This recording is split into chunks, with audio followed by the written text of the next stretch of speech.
Have you ever been in a meeting where everyone agrees on a plan that is just, you know, objectively terrible? And you just nod along. You just nod along, you don't want to be that person, so you just bury it. And it feels like this small personal failure, but there's some really intense psychology firing in that moment. Oh, it's a completely universal experience. It's that tension between what your own eyes are telling you and what the group demands you see. Solomon Asch famously cracked this wide open with his line judgment studies. Right. He really wanted to see just how much pressure it takes to make us deny our own reality. And the setup he used was, I mean, it was almost insultingly simple, wasn't it? It wasn't some big ethical problem. No, not at all. It was just matching lines on a card. Does this line match A, B, or C? My kid could do it. And that simplicity was exactly the point. Because if the answer is ambiguous, well, of course people look to each other for clues. Ash wanted to know what happens when the answer is crystal clear, but the social environment is, rigged. Rigged how? He filled the room with actors. He called them confederates, and he instructed them to confidently and together give the exact same wrong answer. So you're sitting there, the only real participant in the room. You see, line A is the clear match, but 5 people before you all say it's line B. What do? I'd like to think I'd stand my ground and say, are you all crazy? Yeah. But the stats say I probably wouldn't. Most of us overestimate our own independence. Ash found that a staggering 75% of participants caved to group pressure at least once. 75%. And overall, on those critical trials where the group was lying, people went along with the wrong answer about a third of the time. That's just wild for a simple visual task, but I have to assume you need like a big crowd to really rattle someone. If it's just 2 or 3 people disagreeing with me, I don't think I'd feel the heat. You'd be surprised. That was one of the most disturbing variables he tweaked.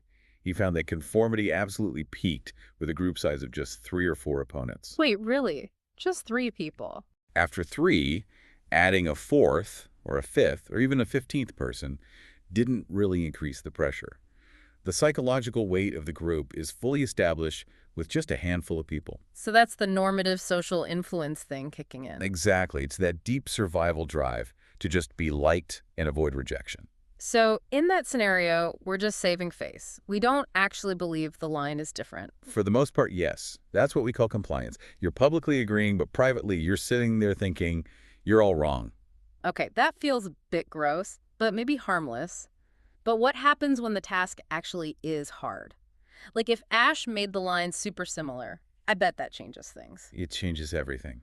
When the answer becomes ambiguous, we stop worrying so much about being liked and we start worrying about being right. We lose confidence. We lose confidence in our own judgment. We started thinking, well, they must see something I don't. And that seems much more dangerous. That's not just nodding along. That's actually assuming the crowd knows best. And that's the shift. That's when we move from simple compliance to something much deeper called internalization. Okay. You're not just mouthing the words anymore. You actually rewrite your own belief to match the group's.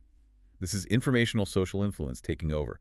You leave that room genuinely believing the wrong answer was the right one. So compliance is, I'm lying to fit in, and internalization is, I've been brainwashed because I'm insecure.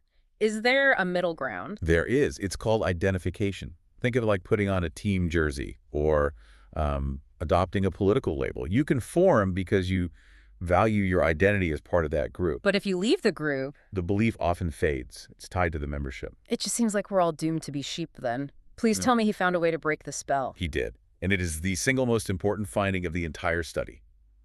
Unanimity. What does that mean? Ash put just one other person in the room, a dissenter, who disagreed with the majority. When he did that, conformity plummeted from 32% down to about 5%. That is a total collapse. It shatters the consensus. And what's really fascinating is that the dissenter didn't even have to give the right answer.